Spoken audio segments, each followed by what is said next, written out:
特朗普試圖淡化美軍進入南海結界魔幻事件。美國2部軍機在南海墜毀之後，美國總統特朗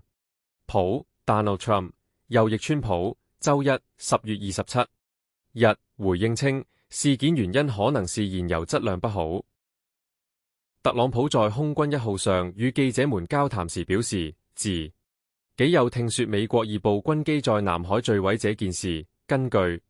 他所獲取的資訊，可能是飛機燃油有問題，拒絕承認進入了不應進入的南海結界。當被問及是否可能是有人蓄意破壞，特朗普以否定回答。